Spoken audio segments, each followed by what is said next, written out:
Yes. I've forgotten Yes. the microphone.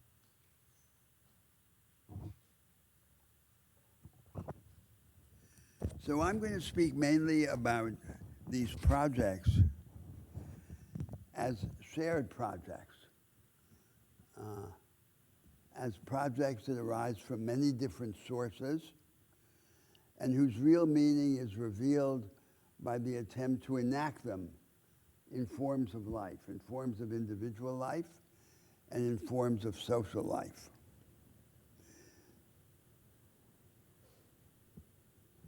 And indeed, each of them, each of the two main ethical orientations on which we are now focusing and will focus for the next few weeks of the course, is associated with one of the two great powers in the world today, the ethic of self-fashioning and nonconformity with the United States, and the ethic of connection and responsibility with China.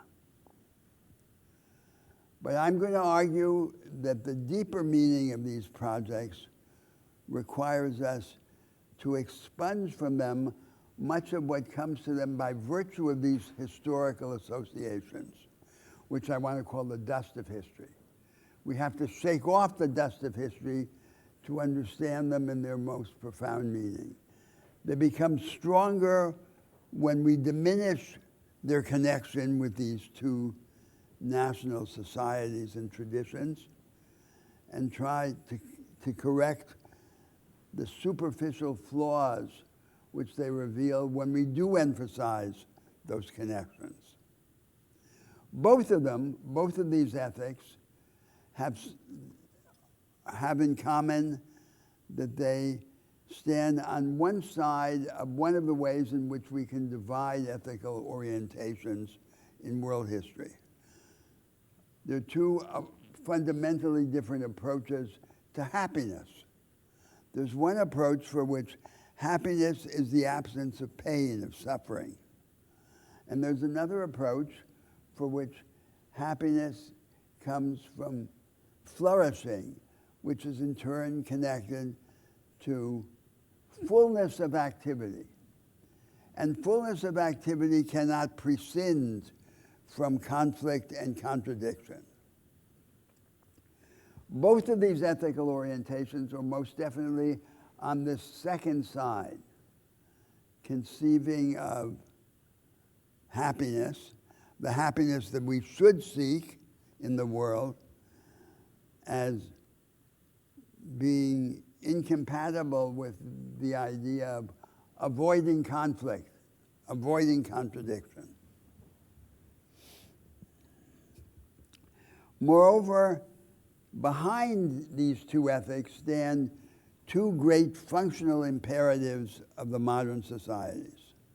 One imperative is the enhancement of agency, the creation of the agent who is able to turn the tables on his circumstance and to act both within and beyond the context. And this functional imperative is most closely associated with the ethic of self-fashioning and nonconformity. The other functional imperative is the imperative of satisfying or developing the higher forms of cooperation. And let me explain a little bit what I mean by this concept of the higher forms of cooperation.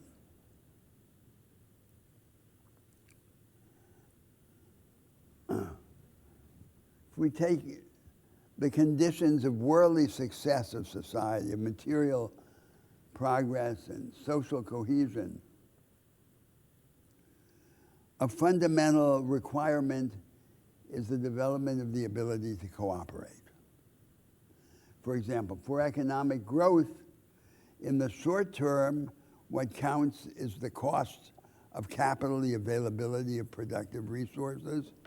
What counts in the long term is the nature and pace of innovation technological and institutional innovation, but in the broad medium term, what counts as the strength of the ability to cooperate is the key to worldly success.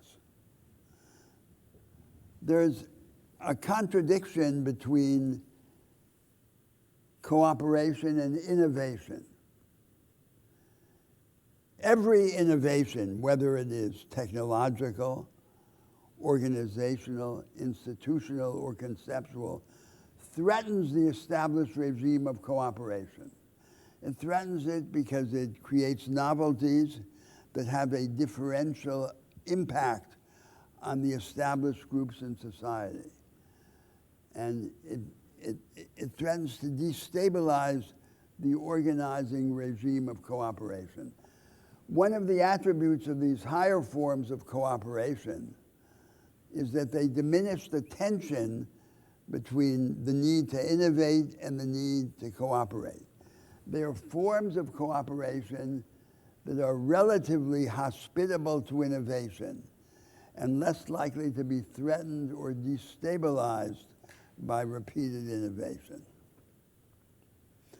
And this second imperative of the higher forms of cooperation is most closely associated with the second orientation we will be studying, the ethic of connection and responsibility.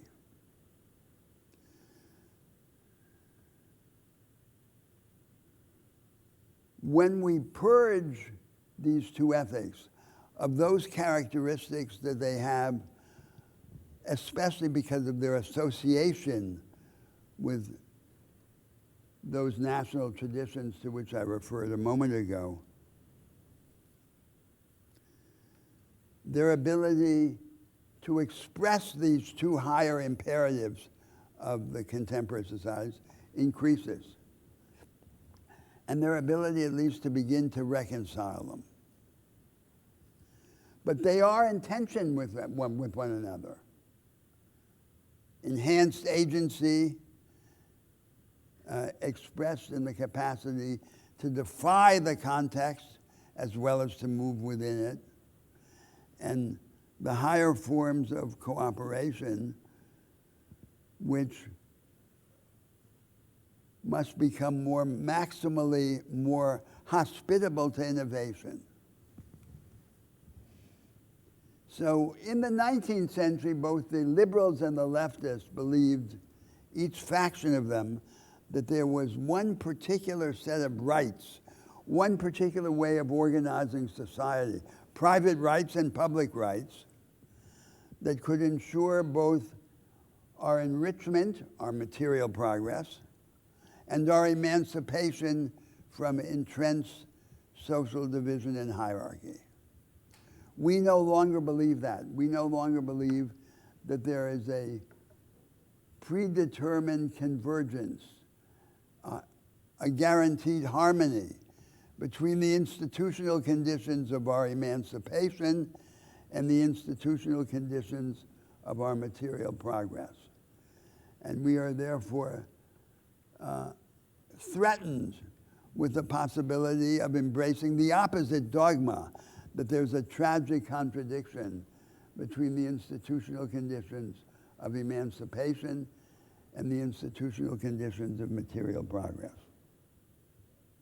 The view that seems most reasonable, the best bet, is that there is a subset of the conditions of emancipation that also serves our material progress, and a subset of the conditions of our material progress that also serves our emancipation, an area of potential intersection.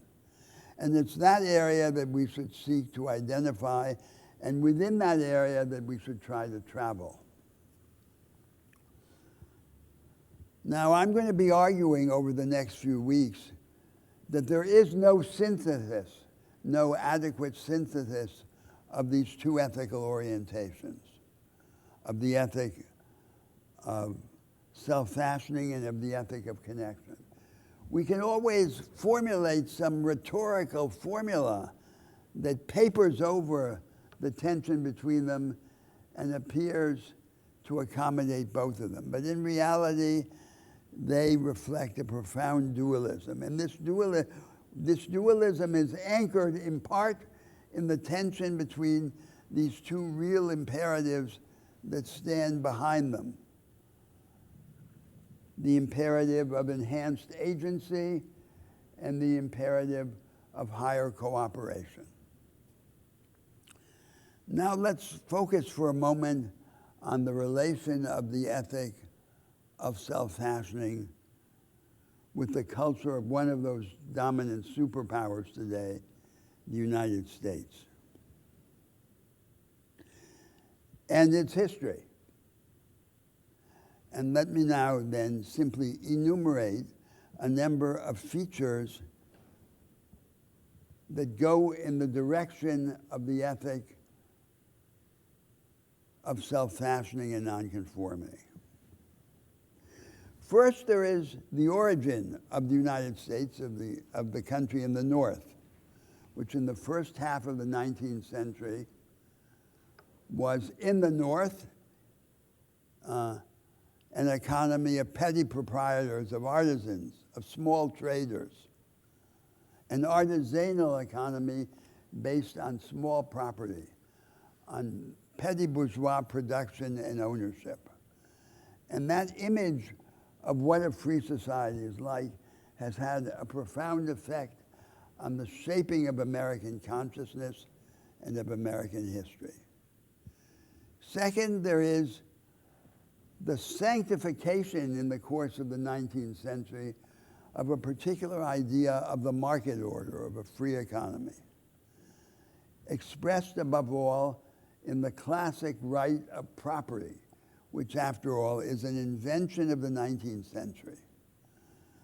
That property is absolute. All the component powers which the law in other societies, in other historical periods, has associated with property or brought under the umbrella of property are collected together and vested in the same right holder, the owner. The absolute owner is the exemplary form of the right holder in this tradition. And that idea that the basic form of property is absolute individual property, and the basic form of contract is the arm-length, fully articulated bargain, totally exhausted at the moment of performance of the contract, is another feature of this social vision, standing in the background of the conventional forms of the ethic of nonconformity and self-fashioning. A third feature is an idea of politics, what you could call a proto-democratic liberalism, which is embodied in the American Constitution, the object of a cult in the United States. So the aim is to produce a kind of politics that will contain or inhibit the transformation of the social and economic order by political action, that will, as it were, take the society out of the storms of history and preserve forever against despotism and against conflict, against demagoguery, the free economic order. Fourth, and perhaps most significantly, there is a spiritual idea which was expressed by the American prophets in the early and mid-19th century, by people like Emerson, like Lincoln, like the poet Whitman. And this is an idea that the individual not only interacts with God, but that the individual participates in the inner life of God and is, in a sense, divine, or shares in divinity. Harold Bloom described what he called the American religion. And he observed that in the United States there are three main religious currents. There's the conventional Protestant and Catholic versions of Christianity. There's the secular humanism, which is in large part a secularization of Christianity. And there's what Bloom called the American religions, the religions that the Americans invented, like Jehovah's Witnesses, Latter-day Saints, Seventh-day Adventists, or you could also include the Southern Baptists in the United States. And these religions were the most explicit authors, the agents of what I just described as the central message of the American prophets, the divinity of the individual and his participation in the inner life of God. It is a prophetic message which, to my mind, has always carried two taints, two heresies from the standpoint of Christianity. One heresy is a disturbed vision of the relation between self-fashioning and solidarity. The idea is the individual is a little Napoleon who crowns himself, and once he becomes strong and powerful, he can then be generous. So generosity is an afterthought. Solidarity comes after the self-deification. This is not the true nature of the relation between solidarity and self-construction.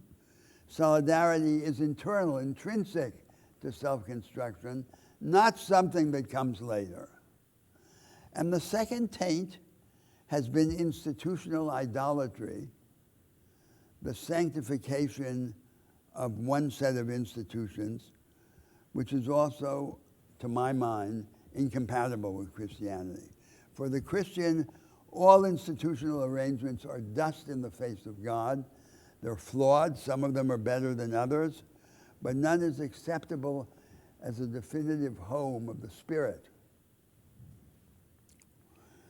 So it's this combination of characteristics, American characteristics of American life, of American history, of American consciousness, that has left its imprint deeply in the conventional forms of the ethic of self-fashioning and nonconformity. And what I will later in my remarks consider the defects of this ethic, its weaknesses, result most directly from its association with these American characteristics. So they are in that sense, this dust of history that we need to shake off in order to deepen our moral insight. Now then, let me come to the central message of this ethical orientation. It's easy to present it as simply a form of individualism, but I think that is not its central nature. The central idea is that what we should most desire is to come more fully into the possession of life, vitality. Coming more fully into the possession of life in the present, because the present moment is all we really have. We don't have the past, and we don't have the future. Although living for the future is a way of living in the present, as a being not completely determined by the present circumstances of his existence.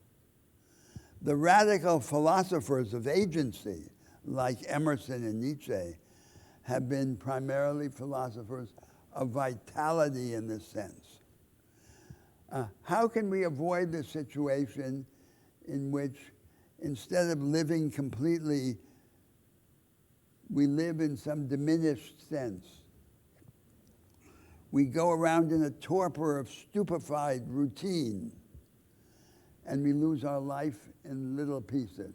A carapace of compromise and submission begins to form around each of us. A mummy, and within that mummy we die many small deaths. Our objective should be to break out of this mummy and to die only once. We should seek to become more godlike in order to live fully. It's not that we should live in order to become godlike. It's that we should become godlike in order to live completely. To live in such a way that when we die all at once or only once, rather than dying by installments. And to die, we need to seize time. Time is the medium of human existence. Time is the setting in which we have our existence. In this exercise, which the ethic of self-fashioning and nonconformity urges on us, there is an enemy. The enemy is conventional morality, society, the other, the common view, the routines of the collective world. It's against that we must rebel, not so much for the sake of individualism, but it's because this vitality, this life, is expressed in the individual being who lives in a dying organism and is on the way to death, and must rebel against this fate and try and seize life and its divine characteristics. Enhancing the divine attribute of transcendence, not the other attributes of God in Christianity, his holiness, his omnipotence, and his omniscience.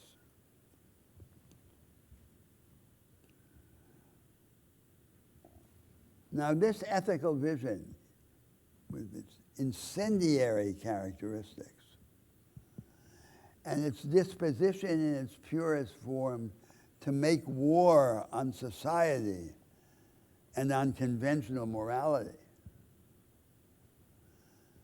arises mainly from three different sources in the history of moral ideas, or has three different voices.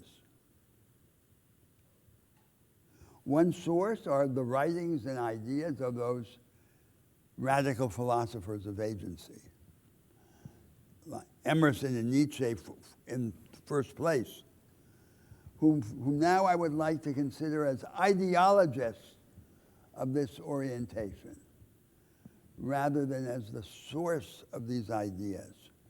Their ideas are powerful because they speak to this direction in the contemporary experience of humanity, in the experience of humanity in the last 2 centuries.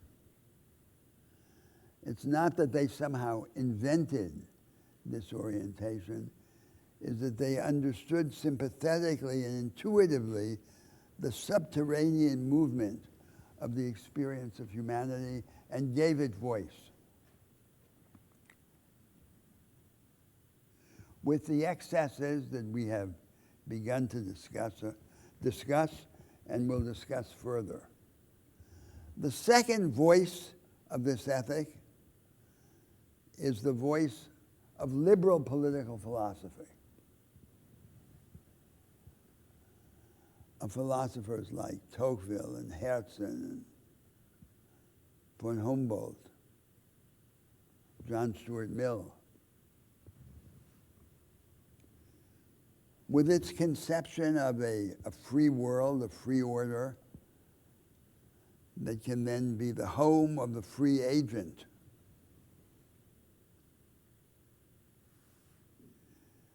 And we can criticize it from several directions. First, because it has a conception of freedom and of agency, which is unduly shaped by an aristocratic idea of self-possession that is distant from the common experience of humanity in the age of mass democracies.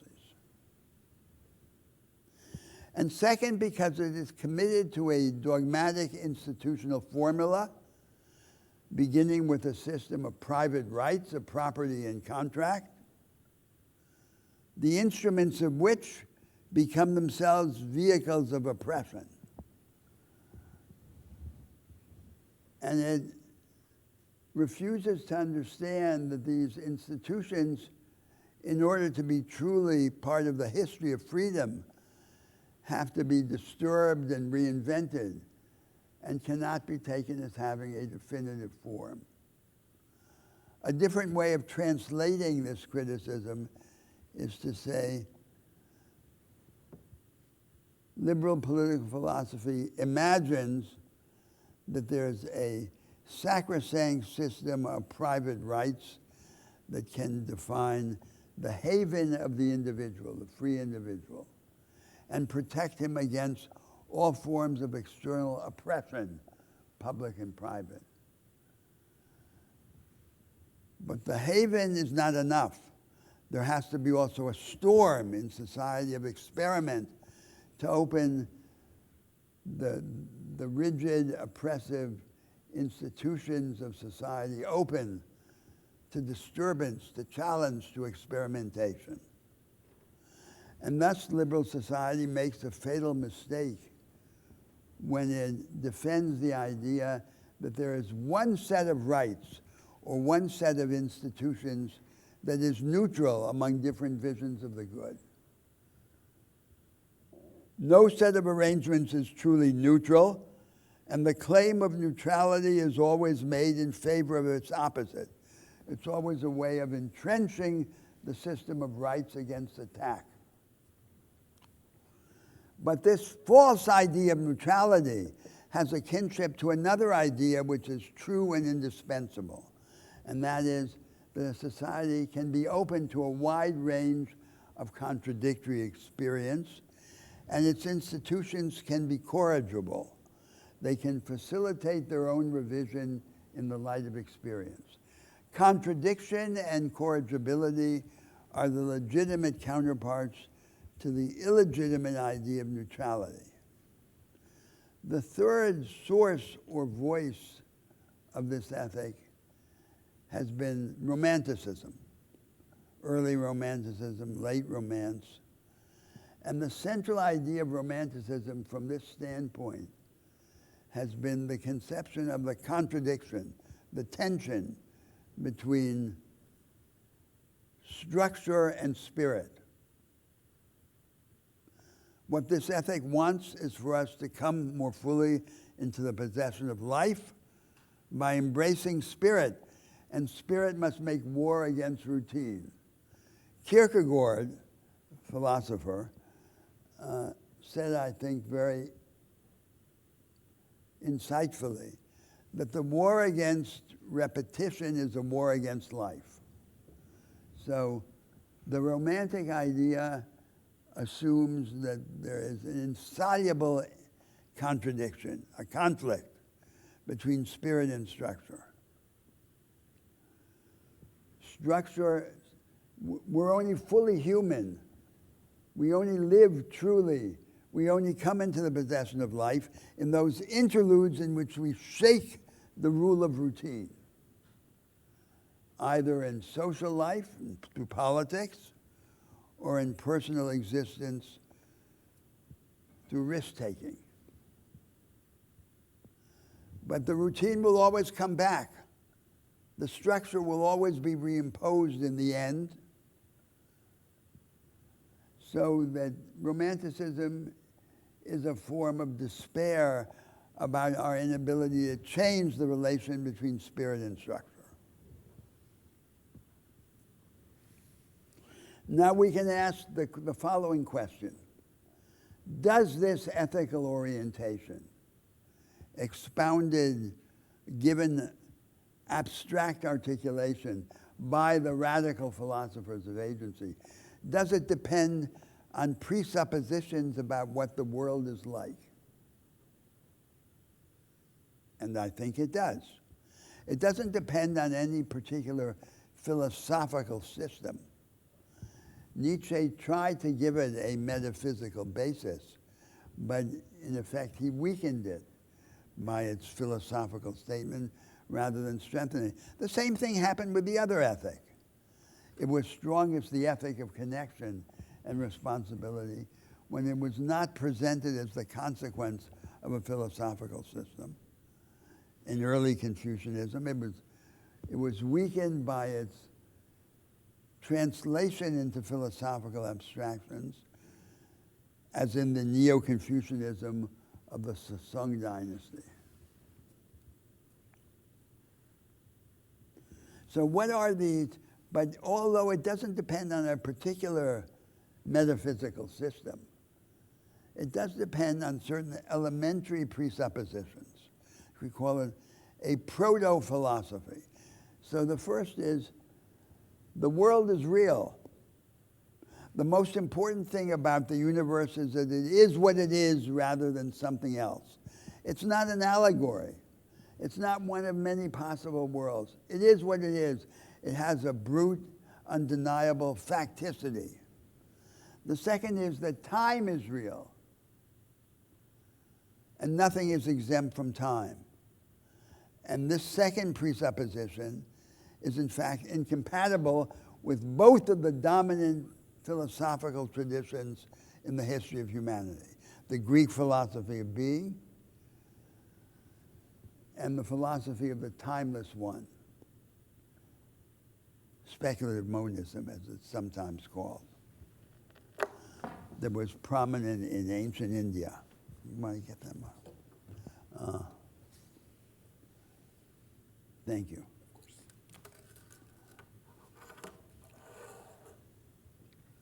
The third presupposition is that the new is possible, that the universe is constantly generating the new. Now, what is the new? From the standpoint of the Greek philosophy of being and the traditions of science that it inspired, the truly new, the radically new, is not possible, because they imagine that the possible states of affairs are like ghosts behind the scene, waiting for their cue to come onto the stage of actuality. The idea of the radical new is that our conception of what is possible is the consequence of the emergence of the new. The new is what changes our conception of what is possible. Our view of the possible is a view through the rear view mirror formed by history. A fourth proposition of this proto-philosophy is that history is open. History does not have a script. So, for example, in Marxist theory, history has a script. There's a foreordained succession of the modes of production. And because history has a script, we can have no program, because history has a program for us. And if we pretend to have a program, a project,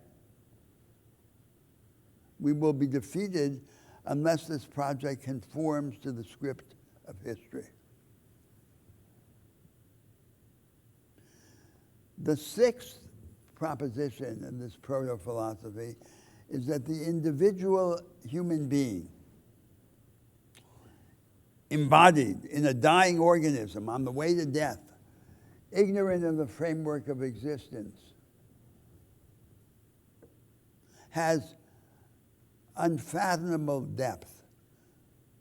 We are obscure to one another and therefore obscure to ourselves.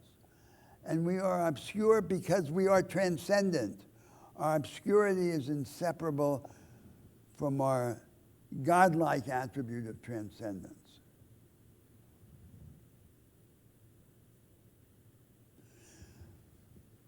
The seventh proposition of the proto-philosophy is that the common, the ordinary humanity, ordinary existence has more promise than the noble. There are hierarchies of value in these hierarchical societies of the world, but what is promising for our redemption and for the transformation of human life is not the stuff that's on top, the hierarchically noble, the distinct, the beautiful, but the ordinary, prosaic form of human experience. And now we could add an eighth proposition and final proposition, which is that the way in which we can secure life, come more fully into the possession of life, is to cast down our shields. We cannot retreat into a fortress of invulnerability without surrendering the possibilities of life. Therefore, instead of following the advice of the pagan philosophers to keep out of trouble and to seek serenity, we should follow the advice of the prophets and look for trouble. So I don't think these ideas which I've just enumerated add up to a philosophical system, but they are nevertheless ideas that exclude the majority of the influential ideas in the moral history of humanity. So they have content, they have exclusive force. Now we come to the criticism of this moral orientation. I've just tried to give a conception of its central message, its sources and voices, and its philosophical or pre-philosophical, proto-philosophical presuppositions. And I want to bring the criticism under four main headings.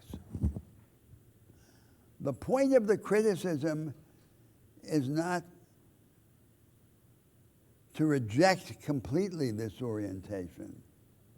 The point of the criticism is to identify what are the weakest parts of its conventional expressions. Many of them also expressions given by those radical philosophers of agency, Emerson and Nietzsche. The first is a thin conception of agency, what it means to be an agent, what it means to come into the possession of life, what it means to be free. And a conception that denies the contradictory character of the conditions of agency, something that I discussed before. So, to be free to come into the possession of life, we have to connect with others. Every connection threatens us with subjugation and with the loss of personal distinction. So we have to connect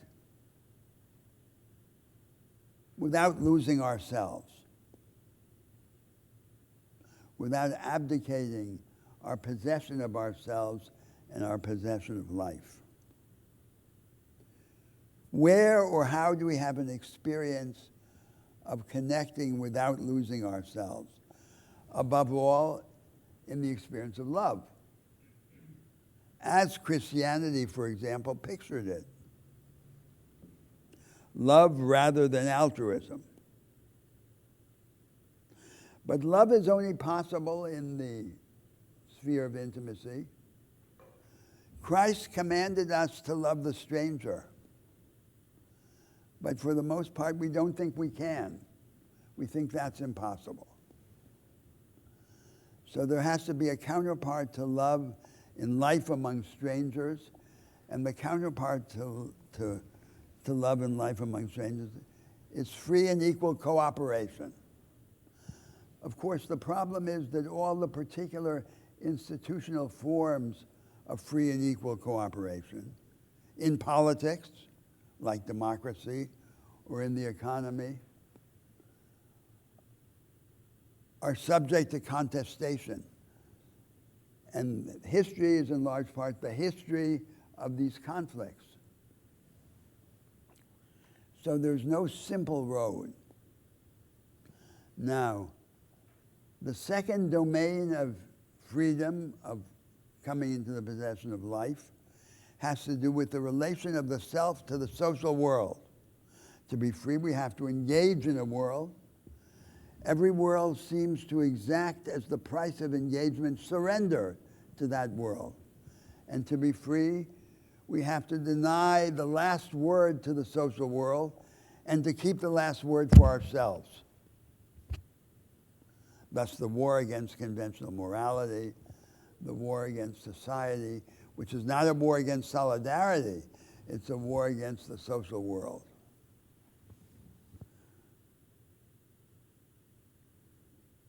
So we have to somehow find a way, both in the biographical time of the individual human life and in the historical time of society, to be insiders and outsiders at the same time. And finally, in the domain of the relation between the self and itself, to be free, we have to find a habitual way of being, a character, a modus operandi, a form of existence. But we can't surrender to it. We can't allow it to become an icon, a formula, again, a mummy, which sucks the life out of us. We have to be able to form this habitual way of being, and yet to rebel against it, and from time to time disrupt it from within.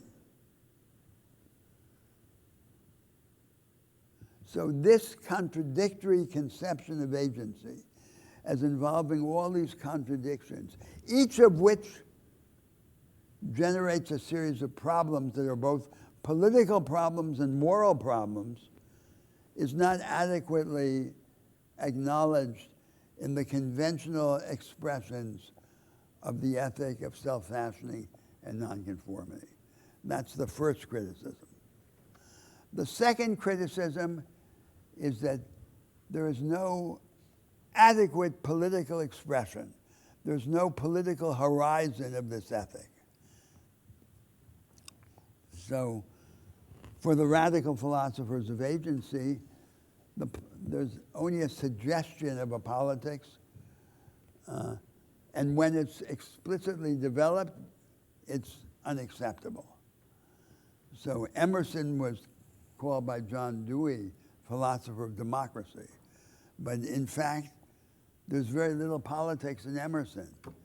And in Nietzsche, by default, the main political connotation or implication is the distinction between the heroic agents of defiance and the herd, the mass of conformists who are the victims and the examples of the submission. Then there's Romanticism with its superstition about the eternal war between spirit and structure. The spirit in Romanticism is not just individual spirit. Vitality is not just the vitality of the individual, it's also the vitality of the nation. So Romanticism can be collectivist as well as individualist. But in both its individualist and its collectivist forms, it accepts this antinomy, this contradiction between spirit and structure. And finally, liberal political philosophy, with its dogmas about the neutral order of right and its failure to recognize the importance of the storm as well as the haven. So the politics of deep freedom is missing from the agenda of the ethic of nonconformity and self-fashioning. And that then has to be a different subject, which, if we had developed it and shared it among ourselves, if we discussed it, could then give a completely different color to this philosophy. The third criticism of this idea can be brought under the heading of Prometheanism. By Prometheanism, I mean the idea that the individual can save himself. He can rise above the defects of the historical world And by his own individual agency, he can achieve this higher life. And of course, in calling it Prometheanism, I'm committing an injustice, because the Prometheus of the Greeks stole fire to give it to humanity. And these Prometheans steal fire to give it to themselves. So Prometheanism is, on the one hand, a kind of triumphalism. It's a beating of the drums in the presence of death. A denial of those incurable flaws in human existence that we discussed in the first class. Our mortality, our groundlessness, and our insatiability. And thus it's a lie. It's a form of deception. And it's a lie that then corrupts our relations to one another, because all of our relations will be poisoned or corrupted if we have this triumphalist idea of our situation in the world. And now we come to the fourth, and I think the deepest objection to this ethical orientation, which is its emptiness. The emptiness of the ideal of autonomy, the emptiness of the idea of the rebellious, self-affirming individual. And I mentioned before that we could bring this under this Lear's slogan. Lear says, "I shall do such things I know not yet what, but they shall be the terrors of the earth." And this is the situation in this philosophy in its most radical forms, including in the forms that it takes in those radical philosophers of agency, that wants to proclaim this complete freedom from society. But to what end? What's to happen when and if this freedom is achieved? What are we to do with it? And it fails to recognize the real character of our self-construction. Our self-construction arises from our attachments and our engagements in the world. And our attachments subject us to rebuff, to rejection. Our love can fail or it can be repudiated. And our engagements, we take sides, we have to take sides. Dante Alighieri says in the comedy, those who never took sides never really lived. And in taking sides, we run the risk of taking the wrong side. And that too is a radical form of invulnerability. So it's from our engagements and our attachments that our autonomy, our experience of autonomy, achieves whatever content it does achieve. And these attachments and engagements in the light of our epiphanies and our prophecies. Our epiphanies are our discoveries of the surprising possibilities of life. And they inform our prophecies, which are anticipations of a higher form of life, which we are able to bring forward to something in the present. The prophet has to be able to show the wound, the tangible anticipation of this higher and future life in something that we can see and experience now. And it's through this process of attachment and engagement, of being connected and taking sides, and seeking these epiphanies and prophecies, that we give content to autonomy. Now, suppose we take these criticisms to heart, and we try then to transform, to criticize, to purify the ethic of self-fashioning and nonconformity. And in purifying it, we shake from it the dust of history, those characteristics that it has by virtue of its association with American culture, and give it a form in which it can speak more universally to humanity, free from those obvious defects. Will then nothing be left? Now, transformed in this way, revised, it will obviously come closer to the other ethic, especially after we subject the other ethic to a similar treatment of criticism and revision. But the question is, will they then, can they or will they be synthesized? I doubt it. And I'm going to argue that after in our future classes.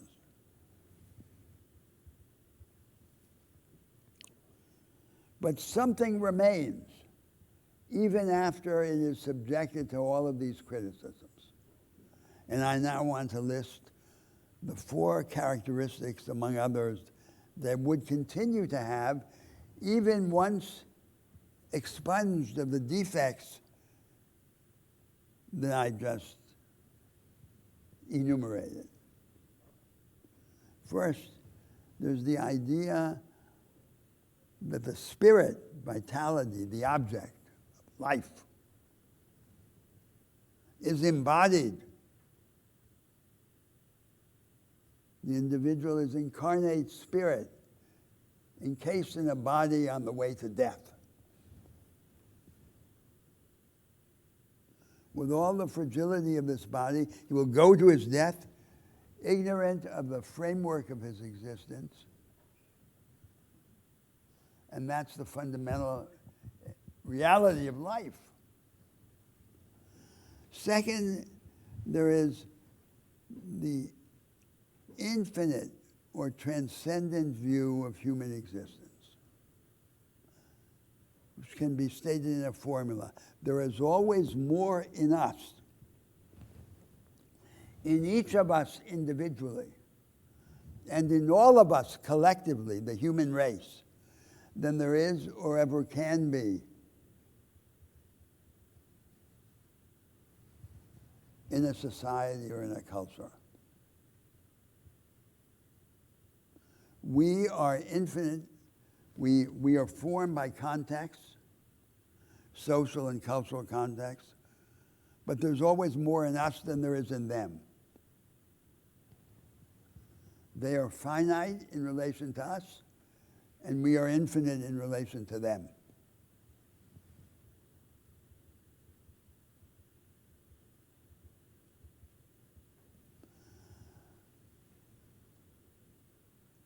And that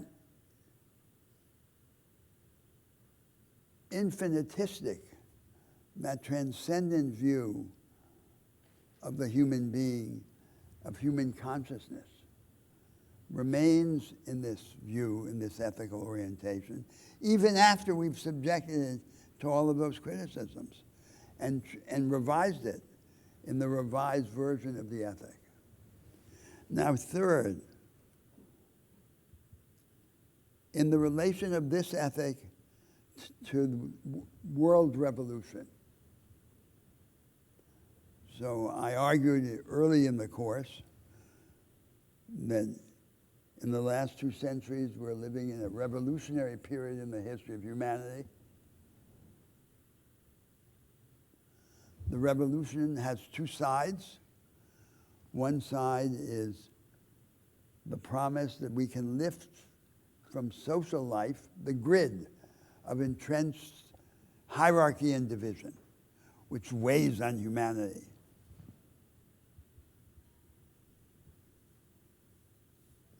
And it's carried by the political doctrines of socialism, liberalism, and democracy. And the other side is the personalist side, with its message that the ordinary human being is not so ordinary after all, and can be lifted up to a higher life, provided that we rise together. This project remains the strongest project in the world. It has many enemies, but all of its enemies respond to it. It continues to command the agenda. But it is also, in a sense, now weak. It is weak because its defenders, its adepts, no longer know what its next step should be. And the law of the Spirit is that we can preserve only what we renounce and reinvent. So if we don't know what its next step should be, it dies. It dies little by little. The subject of this course is, in a sense, the next steps on the personalist side rather than on the political side. Now, the ethic of self-fashioning and nonconformity has an intrinsic relation to world revolution. Its history is inseparable from the history of that revolution. So now, I said we're living in a counter-revolutionary interlude in this long revolutionary period in the history of humanity. And the counter-revolutionary interlude is expressed, among other things, in our moral perplexity about the next steps on the moral side. The other ethic of connection and responsibility is not necessarily against this world revolutionary project, but its history is separate from the history of that project.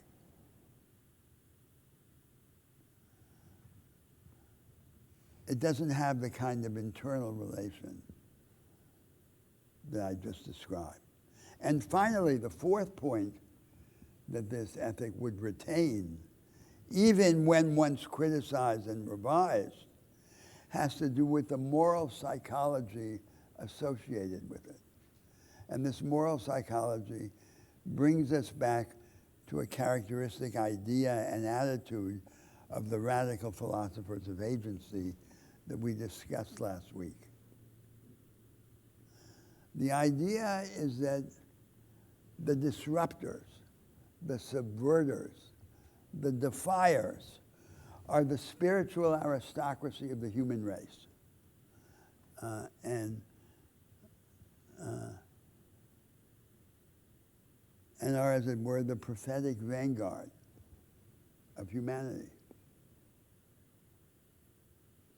And this too would remain, although we might say that an object of our desire would be that these prophetic powers should be diffused in the whole of humanity rather than restricted to a few exceptional individuals.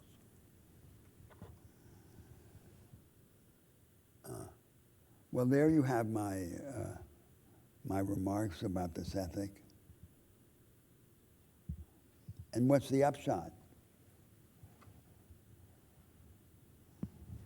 The upshot is that we're still in this confusion.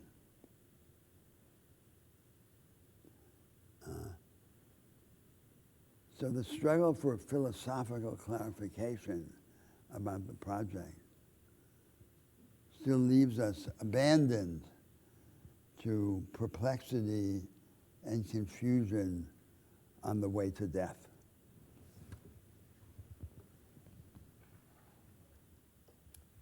Thank you. And let us open this up for conversation.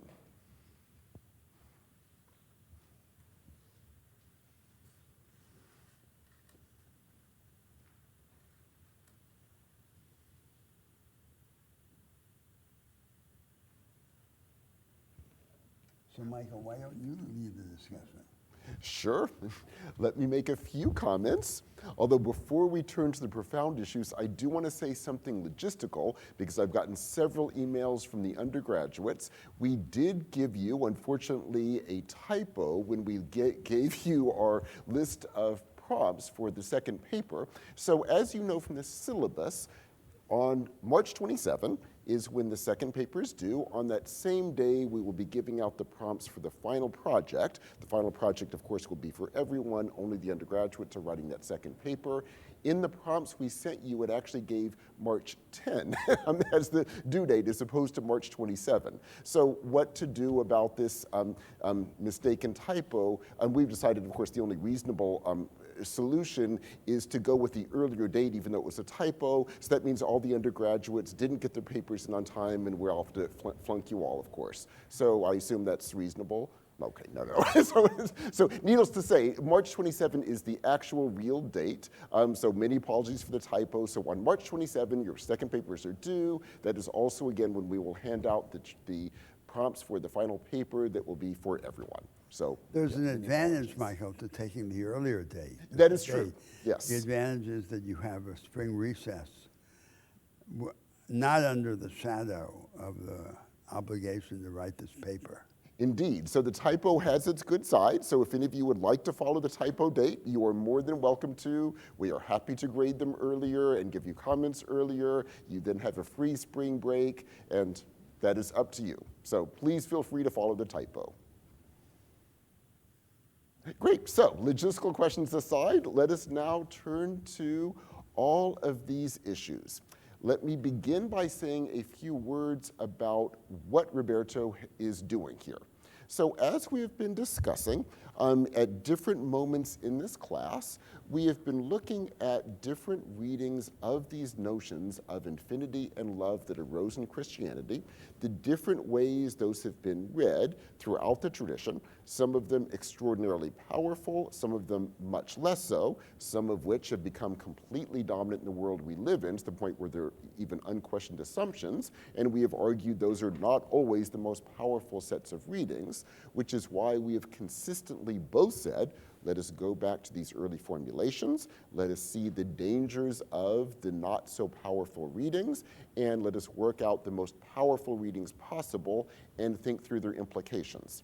So what Roberto is doing today, and of course what you've seen in his readings, is he is giving another move in this, arguing that the most powerful philosophical formulations, and we saw two examples of this last week, Emerson and Nietzsche, are still fundamentally flawed. And Roberto's question is, why are they flawed? How have they failed to build out the most powerful elements of these notions of infinity and love? What would it mean to reconstitute these visions of nonconformity and self-fashioning in its most powerful form? And what would be those implications? Going briefly, just to underline a few of his points, one of the claims has been that arguably the most powerful philosophical formulations of this position, again, you see this in Emerson and Nietzsche, have involved a radicalization of these notions of infinity and largely dropping out a concern with love. We saw that with Emerson, where it largely drops out. We saw in Nietzsche an active opposition to the notion of love, where that basically becomes part of a herd morality that should be rejected by the Übermensch. And Roberto's move here is to say, what if, on the contrary, we see love as inherently a part of infinity, meaning that the possibility of radical self-fashioning and radical nonconformity involves an inherent element of love, and the result is not building the great individual armor who cannot be in any way limited by the herd morality and would not take pity in those around him, the strong Nietzschean formulation, but on the contrary, the focus would be precisely the vulnerability that comes through those connections as being an inherent part of self-fashioning. He has further argued, and directly relatedly, that the largely inability at best to develop in its strongest formulation of these ideas a politics also needs to be addressed. I say at its best because, as we noted, Emerson largely assumes a democratic order but says nothing about it, takes for granted that people are in such a system that allows people like him, the geniuses, to live, but he really sees no need to actually work out the implications of building such a world of geniuses outside of those few who achieve it. And as we noted, the scarier version was Nietzsche, who, if there is a political reading, the political reading would be a horrifying vision of the radical Übermensch standing over the herd and giving them whatever morality the Übermensch feels is necessary for the time. Here too, Roberto wants to say, we inherently must, if we're going to reconstitute this vision, give it a politics. And Roberto's move here is to say that politics also needs to take seriously the entire issue of love. It needs to rethink the entire dialectic of spirit and structure, such that spirit is always only a constant radical rejection of an existing structure, and rather say, how would we rethink structure such that the structure becomes something in which spirit could constantly be forcing a change, meaning that what you would get politically would be a self-conscious attempt to build a political order in which the possibility of constant change would be built into the very workings of the political order, as opposed to the way it works out, say, in liberalism, where you have essentially a political order largely unchangeable except in terms of massive radical crisis. What if, on the contrary, instead of building that dialectic in that way, we actually argued self-fashioning should be open, inspiring for everyone, and then structures become endlessly reformulatable precisely through that work. Working out the full implications of this, Roberto has also argued, and we will be coming back to this in detail in just a few weeks, that in its most powerful reconstituted form, it is extraordinarily possible in terms of what it could potentially do. However, the work still lies largely in front of us, that the major formulations of this ethic thus far have been, on the one hand, extraordinary in their revolutionary implications. At the same time, we are living in a moment when there does not seem to be a clear future. The main dominant form of it is the form of liberalism that has become dominant in America. If we are, to use Roberto's phrase, to dust off that piece of history, in other words, to see that momentary constitution of these ideas in America as being, as he will call them, the dust of history, what would it mean for the future of this?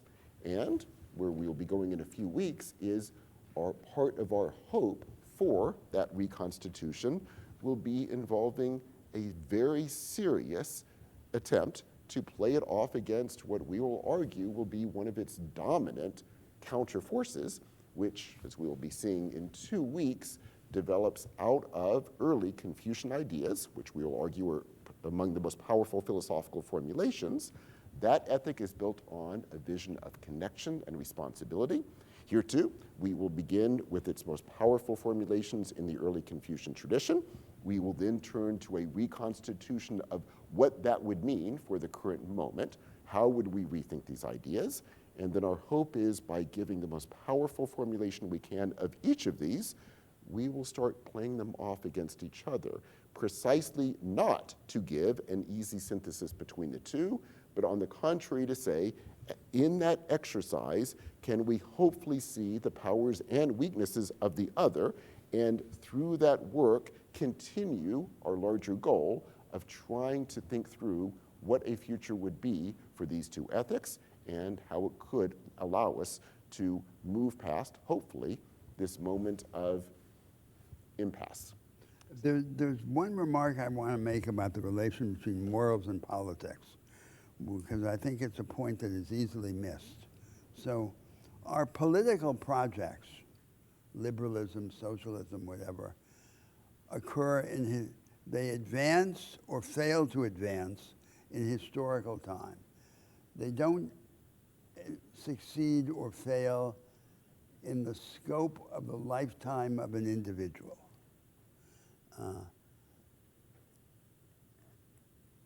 So everyone is impatient for his political objectives to be accomplished so that he can see them, but that's not how it usually happens. So one of the roles of moral ideas is to make up for the failures of politics. Given this disjunction between historical time and biographical time. And so the revised form of the ethic of self-fashioning, what we're going to call the maximalist form of the ethic of connection, have as part of their responsibility to do that. St. Augustine says, every age is equidistant from eternity, but the moment when we are born in history matters. Are we born too early? Are we born too late? What's our relation to our political objectives, given our historical moment? And that's all then becomes part of the subject of moral reflection. Let us now open this up, please. Yeah, thank you for that whole explanation. I wanted to bring in a provocation from something you mentioned before, and that was also in the reading, which is about this idea of the machine, and that the machine, its purpose is to do what is repeatable so that the person can move on to non-repeatable tasks. Yes. And I think I don't fully agree with that. I think one reason is because I don't think any act is truly repeatable. And I think, I don't want to say that in a way that like romanticizes the drudgery of like repetitive labor, but I do think one aspect of a lot of contemplative traditions is seeing the textured variety of every moment and coming face to face with this underlying factual reality that there is constant change in the world and that we only sometimes obscure it within our ability to attend to it. And I think there's like a second part of that, which is labor tends to seem repetitive only when it's compared to a machine that kind of by comparison devalues that work that's being done. And I think applying some of your ideas, I think it's sort of because a machine reinforces this delusion that we want to be deathless, satiable, or grounded and satiable, or that it's possible to be so. And a machine accomplishing a task is all those three things.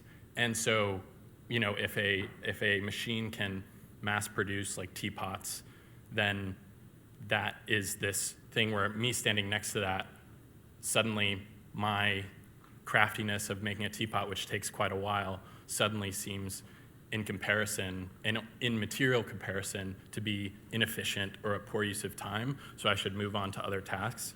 But like for instance, I have a teapot at home that my roommate made, and that teapot is, you know, immeasurably more valuable to me than other teapots because in his finiteness, he took time to fashion this teapot, and that acknowledges a kind of value on a different plane than the material, which I think a machine kind of in its social context drives us to evaluate things from a more purely material context. And then I think there's this other looming idea which you allude to in the portion that we read, which is that giving over work to machines offers this carrot of liberation that's like always just around the corner, where if we can just shift enough tasks to machines, we'll finally be liberated to, you know, just think about the most pressing philosophical questions. And I think thus far... But it's not just thinking about the philosophical questions. It's what we'll do with our time. Will not be, so I think, I'm not sure we disagree. I understand your criticism, but I'm not convinced that there's a clear disagreement, because the idea there is the complementarity between machine and human being. So the non-machine, the anti-machine, does what the machine can't do and runs in front of the machine. So the machine has increasing capabilities. The human being is the extra. So instead of trying to develop, for example, a form of artificial intelligence, which is a simulacrum of the human mind, which is the idea of artificial general intelligence, supposed to be a substitute, a proxy for the human mind. I think that's not the point of a machine. A machine is to do something that's within our present capabilities, so that we then do the extra part. Now that extra part is something that we do with the machine. It's not the machine does something and we do something completely unrelated. The object there is the interplay between the human being and the machine is more powerful than either of them alone. So what is it that the human being does, which by definition the machine can't do? We could call that the imagination. And the imagination has two moves. One move is distancing from the phenomenon. That's what Kant emphasized. The other move is the subsumption of the actual under a penumbra of variation in the domain of the adjacent possible. So we say, here's the existing thing. What can it become next? Through interventions or adjustments, we go from here to there. That's the work of the imagination. That's what the imagination is. The imagination is the transformation of the actual. And that's the idea. Now, take your example of the teapots. A purely conventional idea is that the knowledge economy unites craft production, as in the creation of the craft production of the teapot, with scale. So there's mass production, which is standardized, and there was craft production. Now comes the knowledge economy, and it combines the two. But there's a third thing, which is beyond mass production or craft production, which is transformation, the imagination of the possible in this domain of the adjacent possible. That's how we understand anything. We understand it by understanding what it could become. If we don't understand what it could become, we don't really understand it. It's just retrospective rationalization. I think the thing that I would respond with, I think we largely agree. I think the one thing is that I think there's no kind of like logical endpoint of technology, and we're seeing this now, where, you know, because technology can do these things that we used to think were fundamentally human, there's this kind of devaluing also of that work. And I think, like one example, I think I agree that the key question is transformation, like what practices are transformational, and you know, how does our imagination, or how can we imagine things outside of our current conditions? But I think in some way, like doing the mundane is where how we achieve transformation. Because, for instance, you know, reading all these texts that we're reading is this transformational process where, you know, we undergo reading them, whereas in a sense, reading them is repeatable now because we can feed them into ChatGPT and have them summarize them for us. And so I think, I guess I'm arguing that the logic of the machine as a social phenomenon has this kind of like gravitational pull that becomes difficult to resist once you accept. Yeah, the machine acquires more capabilities. It sucks things in, right? So what's the space for us? The space for us is that extra thing. We're by definition the more, and the more is the frontier, is the imagination. I guess I'm saying it feels like that extra thing continually gets. Yes, it does continually get pushed in, but then there's more extra. So it's not a permanent thing. That's the point. So let's step back a bit and think, what is technology? How should we think about technology? I would suggest there are two basic ways to think about technology.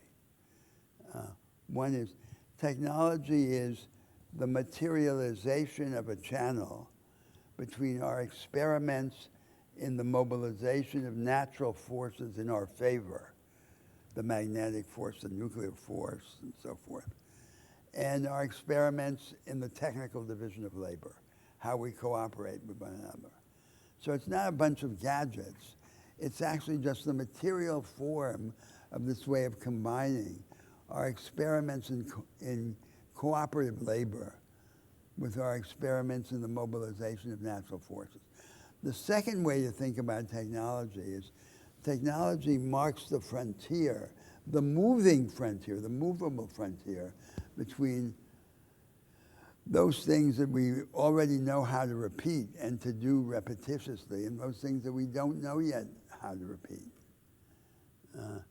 And that's what technology is. And on that basis, then we would say, no human being should be condemned to do the work that should be done by a machine. It's not to say that machines should do some things and human beings should do the other things. They should work together. And the combination of the human being with imagination and the machine without imagination but with unlimited computational power is much more powerful than machine or human being alone. That's the idea. But it fully accepts your proposition that the frontier of what a machine can do is continuously moved. That's what we want. But we shouldn't be absorbed into the machine. We should be in front of it. Please.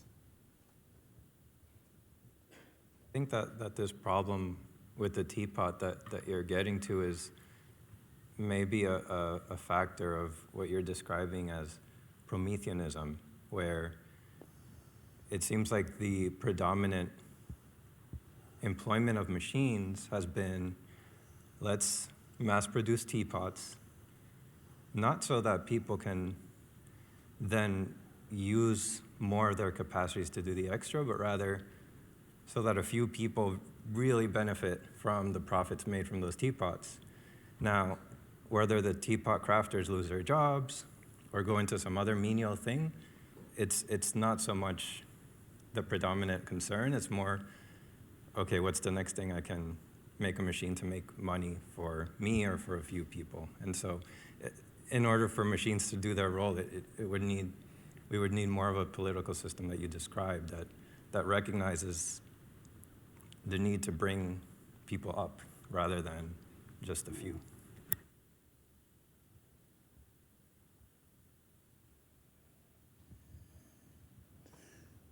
So I think one question that we haven't addressed, and that would be an important subject for conversation, is the status of these ethical orientations, like the ethic of self-fashioning and the ethic of connection, as substitutes for religion.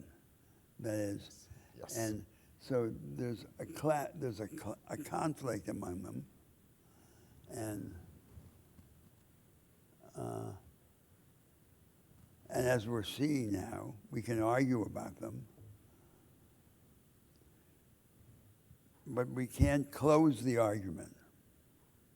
So this problem of the cognitive gap. We have to commit our lives in one direction or another. And now, jumping ahead to what we're going to come to, what's the characteristic situation? A single individual can believe in conflicting ethics. So it's not just that some people in the society believe in one and others believe in the other. The same people believe in both. And what are we going to say about that?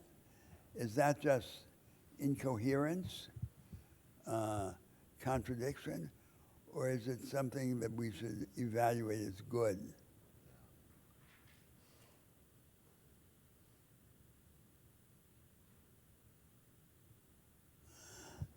So in both these societies, China and the United States,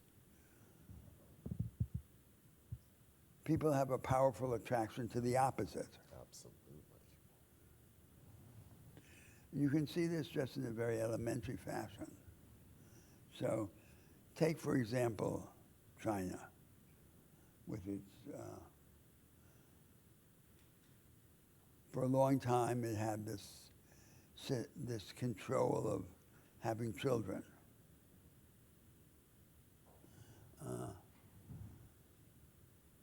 So it led to the so-called baby empress syndrome. Had the only child doted on by his parents. tendency is to form a hyper-narcissistic personality. In a society where there's massive repression, political, economic, familial, cultural, it's an explosive mixture.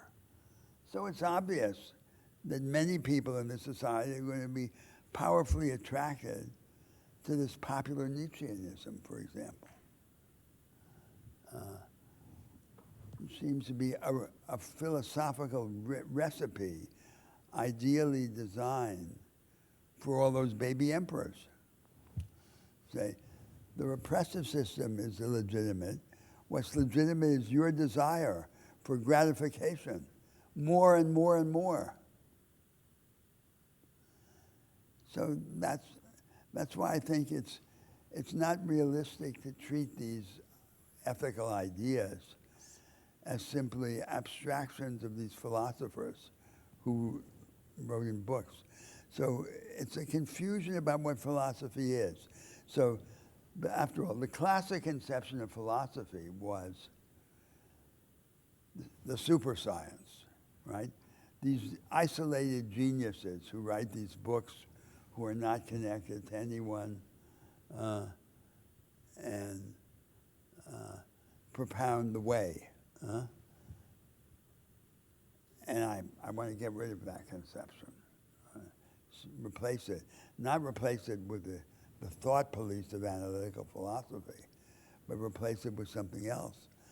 And so to take then Emerson and Nietzsche and treat them not as the ideologists of a collective movement, but as the source of the things, is to confuse the older idea of philosophy with the newer idea of philosophy, right? Absolutely. Yes. And here, I'm just pointing very quickly to what we'll be talking about in 2 weeks, what the figures that we will use the Greek term philosophy to talk about when we look to ancient China, namely people like Confucius. Again, that's a Greek term, and with that comes exactly the vision that Roberto was mentioning. However, one of the many reasons the term is not terribly well-fitting is we will see in the Confucian tradition an absolute focus on, for lack of a better word, I will just call the total ordinariness of life. Like their big interest will be the very basic ways we live our ordinary, mundane existence. They will argue out of that comes all of the dangers that we have as humans. We'll see our tendency to fall into habits and patterns that will define our lives. But it's precisely there as well where they will see the potential for dramatic possibilities of real connection. And it all comes out of the most mundane things you do, literally how you talk to people, how you move. And so it is philosophical in the sense that they are laying out why all that I just mentioned occurs. However, when you read it, it will be shocking, the shift from the Western philosophical tradition as has become defined more recently, because it literally will be about just mundane ways people talk to each other, all the implicit conflicts and tensions in our manners of dealing with each other that we tend not to notice, how it is you work on that, and then the extraordinary possibilities are all seen as coming out of the ordinary. And it's absolutely fascinating when you get a philosophical tradition that, as Roberto says, begins kind of in the opposite direction. Instead of saying, let's move immediately to the transcendental ideas and then talk about messy, mundane reality, sadly, because we have to, it goes in the exact opposite direction. So it will be very fascinating on this precise topic.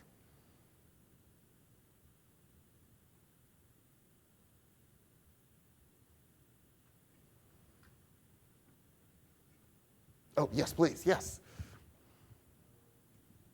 Spoke briefly about the law of the spirit and mentioned it in relation to renounce and reinvent. I couldn't quite get the last sentence. In the introductory remarks, you talked about the law of the spirit and related it to something like renounce and reinvent. Yes. And how do you take this idea, like what is the nature of this renunciation, when you compare it with the idea of something like a possessive individualism?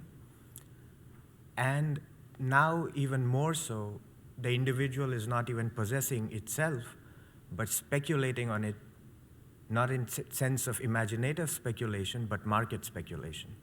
So just if you could elaborate more on this idea, the sites of renunciation It's and the about nature. something else. It's not about this topic of possessive individualism, about the market. It's an intellectual tradition to be kept alive has to be continuously reinvented. If it's not reinvented, it dies. So the world revolution is a set of ideas, a project. That project has to be reinvented. So look at it politically. What's the project of the progressives in the world? The project of the progressives in the world is the humanization of the inevitable. Their project is the project of their conservative adversaries with a humanizing discount. So they say, we'll put a human face on your project. You have the project of the market order and this and that, but it's savage. It's socially irresponsible. We'll humanize your project. They have no institutional project of their own to reshape the market order, to reshape the character of democracy. So it's an abdication. So that's a form of death of the revolutionary project. So in other words, it's the difference between structural transformation and sugarcoating. So the progressives have become the people who distribute the sugar. The sugar takes the form of compensatory redistribution and social entitlements. The leaders of the putative Progressive Party in the United States, the Democratic Party, at least until recently, had as their main programmatic idea to make the United States more like the Sweden of 1970. So some idea they had of entitlements, which is the humanization of the market order. That's abdication. That's what that was a reference to.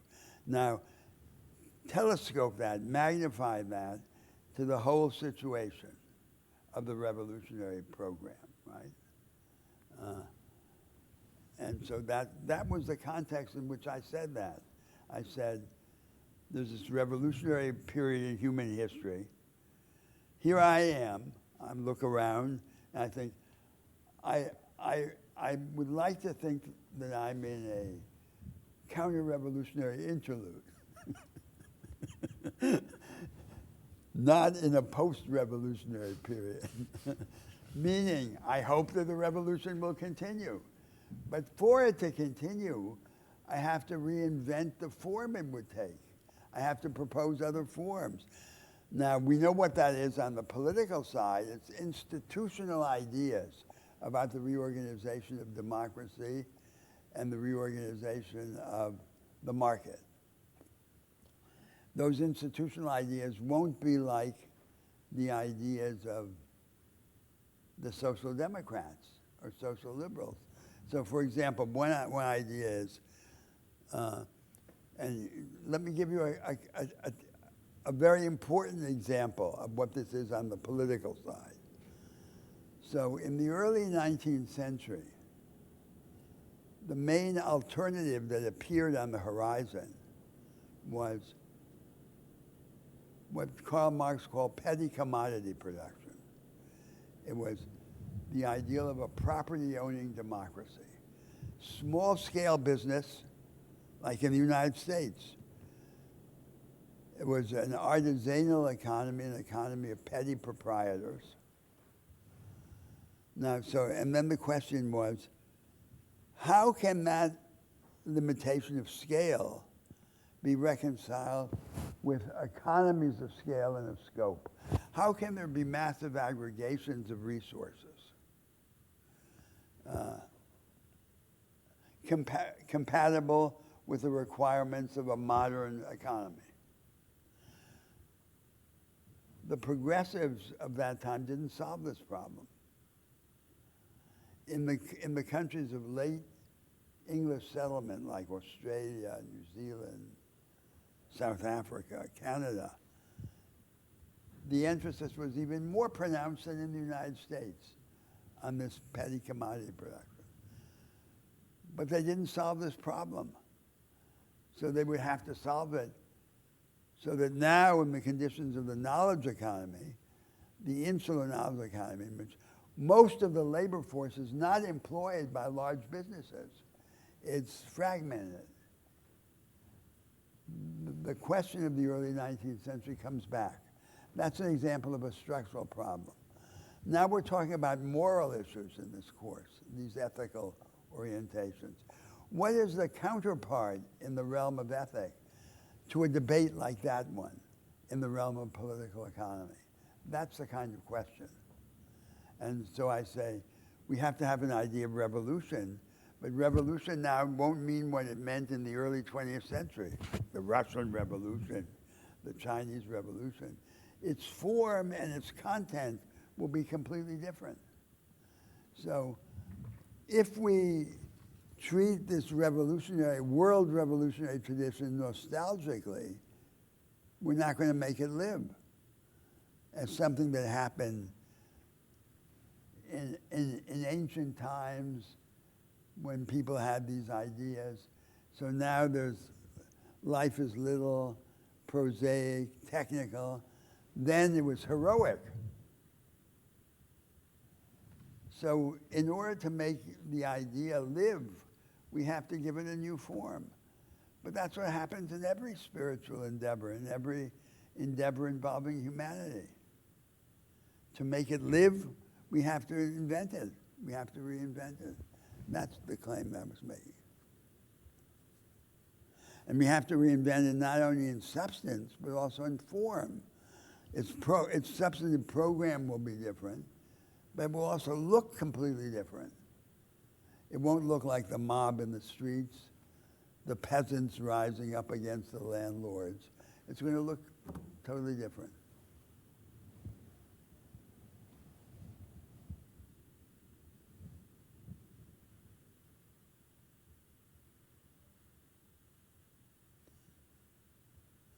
So, Yes, so for example, on this question of the conflict between the two ethics that we're now beginning to examine, the two ethical orientations, do I think this conflict will go on forever? No. I think it's just a conflict for now. Some other conflict is going to arise, but it has to arise from the experience of humanity in the present age, and interrogated by people like us who are trying to jumble the cards and see the possibilities in a new light.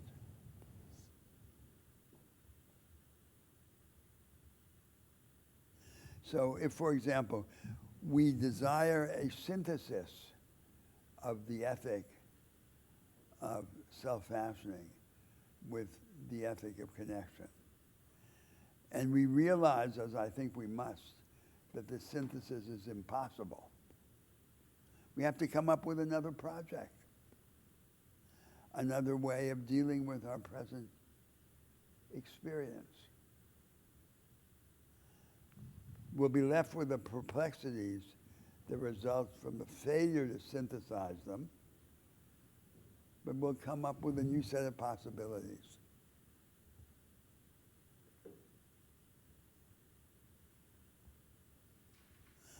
This is the confusing, disorienting, unsatisfactory situation with which we're left.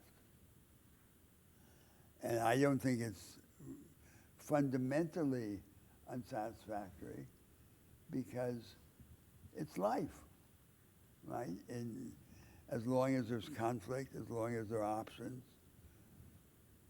we thought there was a struggle between A and B. Now there's something, C comes up. and C transforms our way of thinking about the relation between A and B. Yes, please. Actually, a really good transition into something that's been on the back of my mind. This, we're talking about A and B, pitting them together, seeing what happens, and maybe a C will come up. And as we engage with these ideas, I can't help but think of the ideas that, of course, we're not engaging in, partially for practical reasons, but there's, what of the intellectual revolutions that have died, that have lapsed, that have been conquered in some way, not necessarily because they're bad ideas, because they're useless, but because that's the way history went. Yes. Or the ideas that haven't been written down in the forms that are easily accessible to academia, for example, or books. How do we, how might we think of keeping those possibilities of discovery alive that might not be found in books, or probably are not found in books? I agree completely. So let me begin with the limitations of this course, but then get to your larger point. Even within the limitations of this course, absolutely, even though we are jumping across all of human history and week by week giving you a bizarre set of juxtaposed readings, even so, this is an incredibly delimited choice where we're basically talking about 3 orientations in total. And what about the extraordinary number of incredible visions that are not being fit into our 12-week semester? That, as you said, is a practical question, and you absolutely should feel free to question our decisions on this and bring in other ideas that we have not had a chance to turn to. And as you said, that also raises the much larger issue for all of us, not simply with the limitations of a 12-week course. Absolutely, what about these extraordinary ideas that did not happen to be written down in areas of the world where later people picked them up, oftentimes empires that read them in ways we in retrospect would find horrible, but nonetheless read them, therefore preserved them, which gives us access to them. And some of those may sadly truly be lost to history, but a ton are not. And absolutely, could we, with all of the extraordinary visions that have arisen in world history, could we go back, pull them up, allow them to challenge some of our most fundamental assumptions in even the limited number of orientations we're taking seriously? And could that be an extraordinary set of possibilities going forward? My answer to that is absolutely yes. And you needn't wait to start doing this. All of you with backgrounds, you could begin doing this immediately. Please. And not to forget the origin, the root of this in our previous discussion. This what we're doing here has nothing to do with ethics, as it's generally conceived in the Anglo-American Academy. The way in which it's conceived is it's about a technical problem of our moral credits and our moral debts. What do I owe to you? What do you owe to me? How can we settle our books in such a way that at the end of the day, we're paid off, we're paid out, right? That's what ethics is about now. And so officially there are 3 doctrines: deontology, consequentialism, and social contract. And they claim that they're associated with these great philosophers in the past, but they're really not. So this casts a halo of intellectual legitimacy on this idea of the calculus of moral credits and debts, right? That's what the subject of ethics is. Now we're doing something completely different. We're saying, no, it's about these orientations to how we should live.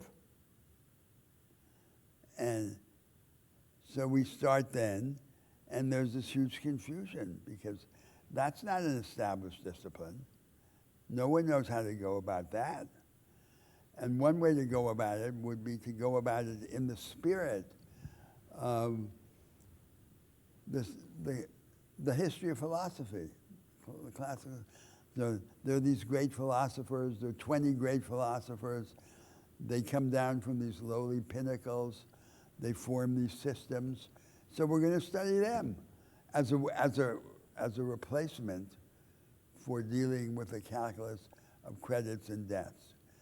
But that's not really the purpose. So if we did that, we wouldn't be faithful to the task with which we set out. So we can't do that.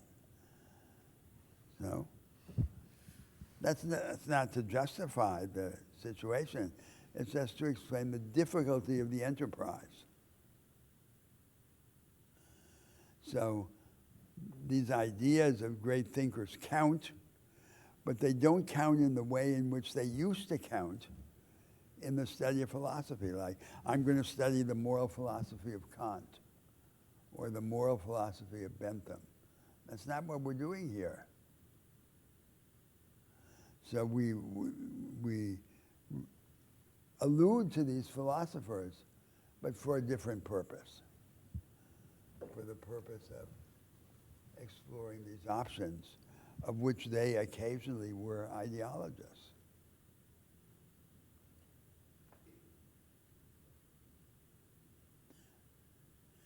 And I think I said in the first day of class, right? I cited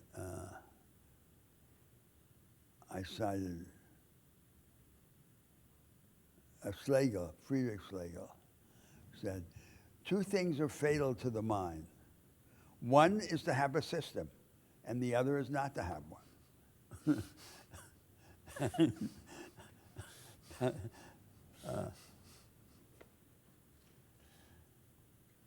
That's it.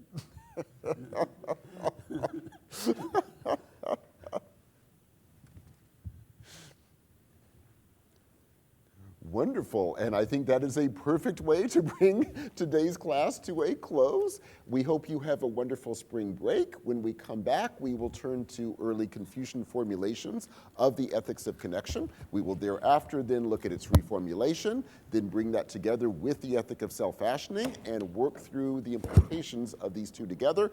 Meanwhile, to underline the last question, absolutely, in your own work, including even the work you might want to bring into a final project, absolutely feel free to bring in either other dimensions of these orientations that we have not been speaking about or other orientations altogether, and feel free to bring those into discussion as well. Thank you so much. Have a great spring break and see you in 2 weeks.